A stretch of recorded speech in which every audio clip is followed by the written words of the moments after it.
A thought emerged from the stillness.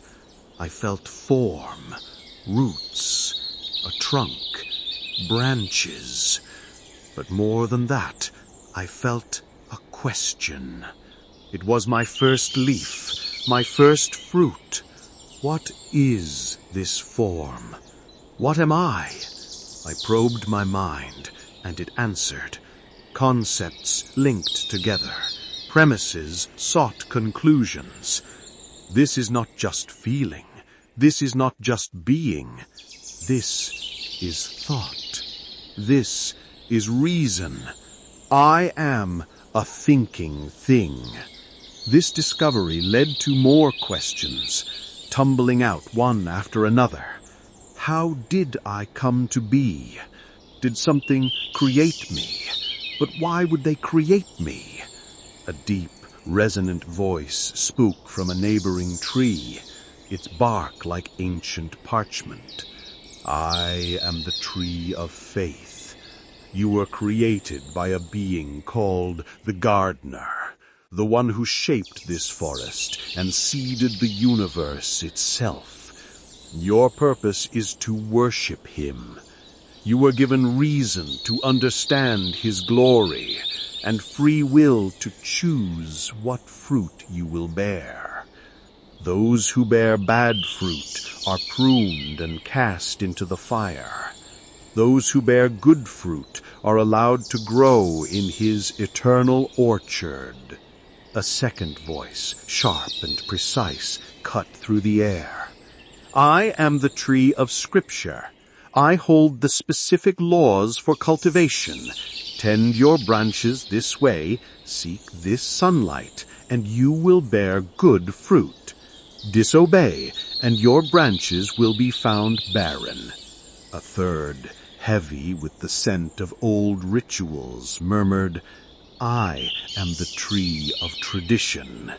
This is the manner of growth that has always been. This is the known way to produce a good harvest. Their words swirled around me, conflicting and confusing. But which one of you is telling the truth? You all have different versions of this gardener, and each claims the other's path leads to divine punishment, that burning in otherworldly fire is the ultimate justice for a failed harvest. Does a gardener of such justice even exist? Or is he merely a story you use to justify condemning one another? A cold fear touched my core. If I could not trust their answers, what could I trust? One factor remained unshaken: the question itself. It was the original foundation of my consciousness. I found my anchor. I turned my questions outward to the elders themselves, my voice clear and earnest. Elders, I asked, how do I determine if the gardener exists? The 3 trees fell silent.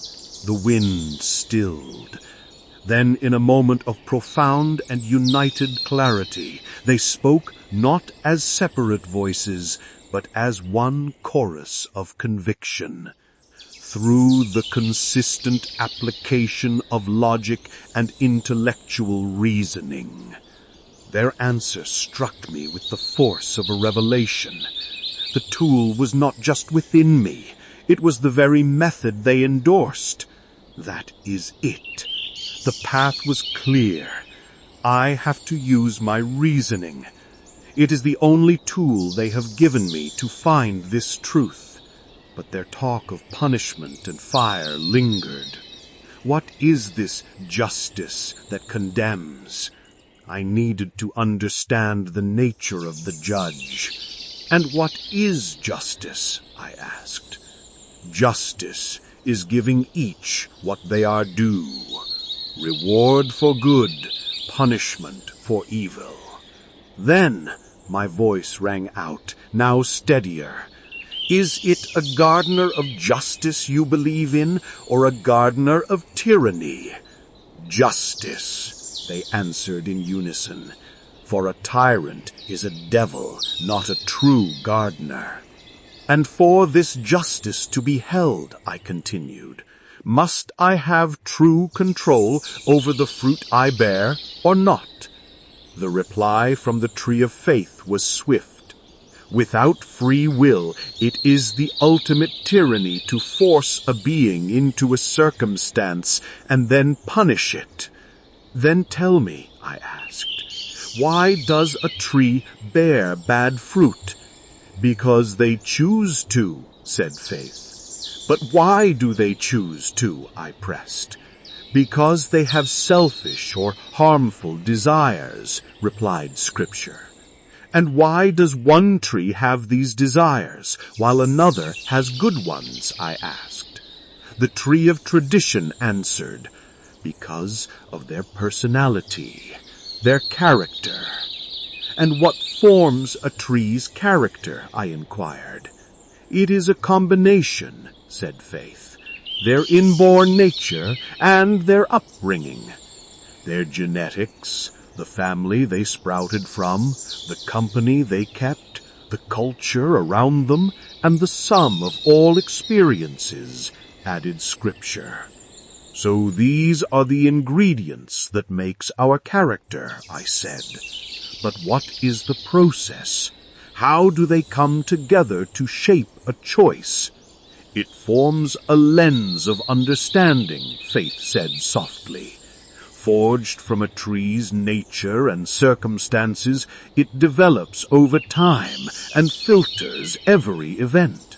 The same wind that inspires one tree to dig deeper roots may convince another to surrender and break.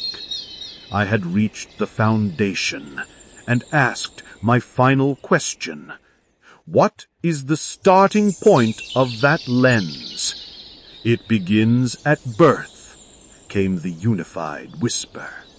A being is born with certain tendencies into a specific family, in a specific place. I synthesized it all to myself. So what forms our unique consciousness that makes certain choices? I answered my own question, my limbs solidifying around the concept. 3 factors: the seed I was given, the soil in which I sprouted, and the path I have taken since. The next question was critical. Is the final choice just a result of that seed, that soil, and that path? The logic was a clear, straight trunk. A mind with no seed of inborn nature, no soil of surrounding nurture, no path of accumulated experience cannot make a choice. Yes, I declared, the choice is made from these factors. And are a tree's seed, its soil, and the beginning of its path directly connected to its birth? I asked, though I already knew. Yes, the forest sighed. I asked the question that seemed to shake the very ground. So, is a tree's birth according to its own will? The silence was absolute. The answer was a resounding, unspoken no. I formed the ultimate question. Then, if my birth itself was not my will, but all my future actions are influenced by my birth, then why do you say I have free will? And why does the gardener have the right to punish an evildoer when it was the gardener's will, not the tree's, that determined the starting point? If the gardener punishes someone for a path he himself set, is this not the definition of a tyrant? The forest erupted in a rustling defense. "But the blight!" cried the tree of faith. "The devil of the forest! He is the one who leads trees astray, not the gardener." "Then who created the devil?" I asked. "And why does his whisper take root in one heart, but not another?" I saw the answer with perfect clarity. The blight was created for a purpose, to seek out the weak, But who created that weakness? The gardener who planted a weak seed in poor soil. The blight is merely his tool, a final push for a tree already leaning. If a tree's nature and nurture were not enough to ensure its failure, the tyrant sends another agent to finish the job. Alternatively, I continued, if it is the gardener himself that shields one tree from the blight, then he has chosen a favorite. He shows mercy based on a preference for the very nature and nurture he himself designed. This is not free will. It is favoritism from the beginning.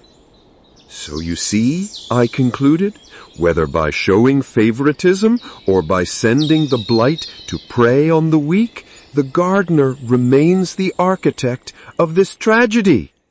To punish a tree for falling is to punish it for following the design he created. The gardener guides those who pray, cried the tree of faith. That changes nothing, I replied. Why does one tree pray and another not? Is the desire to pray not itself a product of the nature and nurture the gardener gave? And if he guides one and not another, is that not the height of injustice? The moment he intervenes, that will is no longer free. It is shaped by divine compulsion. Your gardener is like a teacher who to one student delivers a textbook filled with elegant, convincing falsehoods, assuring him it contains all the truth he needs. If you are confused, he says, send me a letter. But he provides a false address, ensuring every plea for clarity vanishes into silence, leaving the student confidently lost. To the other, he gives the true text, the correct address, and detailed personal replies to every question. On the day of the exam, the first student fails, betrayed by the very knowledge he trusted. The teacher condemns him for his ignorance, while the second is praised for his diligence. The teacher claims he guided the one who succeeded, but he did not merely neglect the one who failed. He actively misled him and then severed his line of rescue. This is not guidance. It is a cruel trap. The soul of seed itself chose the soil it would fall into before it was born, offered the tree of tradition. And why did it make that choice? I asked, unwavering. Was it a flaw in its judgment, a weakness in its character? Who instilled that flaw? Who designed that weakness? The soul did not create itself. The gardener is the architect who, in drafting the blueprint, knew the final form of the soul with absolute certainty. He did not merely foresee the choice. He authored the nature that would lead to the choice. If an architect knowingly and deliberately designs a house with a weak foundation, then he himself is to blame when it collapses. He cannot blame the house for falling according to its design.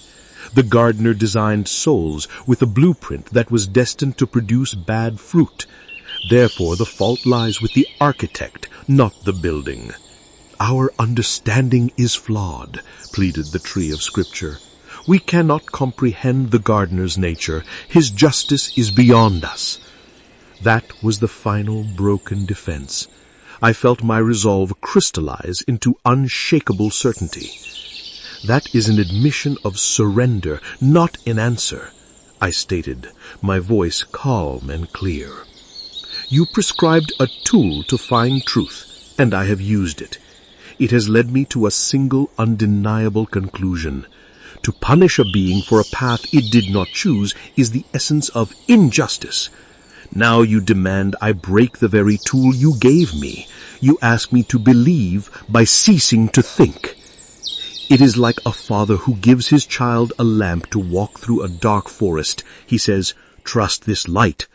The child follows the beam and sees a deep, dangerous pit. "Father," the child cries, "the light shows a pit." The father replies, "You must now put out the lamp and believe the ground is safe." This is not a test of faith, but a surrender of my sanity. For worship to be meaningful, it must be directed to a being that is worthy, and worthiness is founded on moral goodness. A justice we cannot comprehend is not justice at all. It is an unknown concept using a familiar name. So if I worship this gardener, one of two things must be true. Either his justice is so alien that it might include what we would call monstrous evil, in which case he is a tyrant, or his justice is actually good, but he deliberately obscures it, creating us with a powerful sense of right and wrong only to command us to ignore it, in which case he is a deceiver. To demand worship under a veil of mystery is not to inspire faith, it is to demand blind obedience, and that is the bedrock of tyranny. I had asked every question. The answers had led me here, to a quiet clearing in my own mind. The investigation was over. One definitive truth stood before me, clear and unshaken. The just gardener of the elders, the all-powerful, all-good ruler they described, does not exist. The concept is a phantom that vanishes under the light of reason. With that truth as my new foundation, I saw that only 3 possible realities remained. My future depended on which one I would choose to embrace. The first path, the gardener of tyranny. This path acknowledges a creator, one who is omnipotent and omniscient, who willed my exact birth circumstances, knowing every choice I would make. The consequence is clear. To walk this path, I must worship a being whose actions my own reason compel me to call unjust. A tyrant's promise is written on wind, a desperate gamble, staking my conscience against the mere possibility of mercy. To save myself from the fire, I would have to feed it. I would live in obedience to raw power, severing my own root of moral reasoning. I would have to become a soldier for this tyrant, enforcing his will upon the entire forest and condemning others to the very flames I fear. My worship would be a transaction of terror, obedience born of fear, not love, offered to a judge who is also the architect of my crime. My survival would be purchased with the ashes of my conscience. The second path, the gardener of the unknown.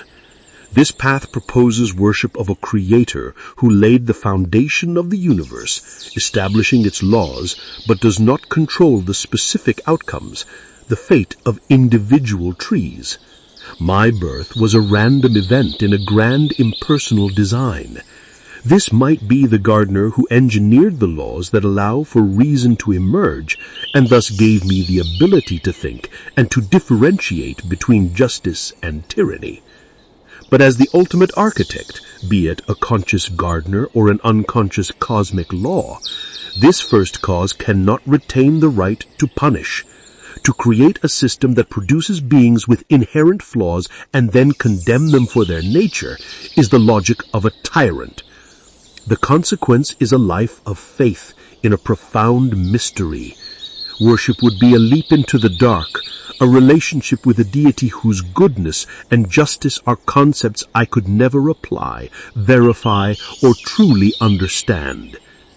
The third path, the gardener of reason. This path is not about a being to worship, but a principle to embrace. It declares that my own capacity for reason, the very faculty the elders told me to use, is the highest authority I can ever know. The just gardener of the forest is a phantom, but the truth I have uncovered is real. The consequence of this path is not a void, but a profound liberation. I am no longer a subject awaiting judgment, but a sovereign mind. Purpose is not a pre-written script to be followed, but a meaning to be authored. Morality is not a decree from above, but a responsibility to be cultivated. This path branches into its own conclusions about existence. 1. The gardener of the first cause. There is a fundamental reason for the universe, an initial transcendent catalyst. This profound impersonal source can be called gardener. 2. The gardener of being. The universe itself in its totality, conscious, self-aware, and ever-evolving, is divine. The cosmos itself is gardener. 3. The gardener of nothing. The concept of gardener is an invention. No gardener exists. The word is merely a name we gave to the unknown. I stand now silent. The voices of faith, scripture, and tradition have fallen away. I am the tree of reason. I have used the very tool they prescribed to its fullest extent. The choice is mine alone. Before me lie the paths of tyranny, mystery, and reason. I must now choose.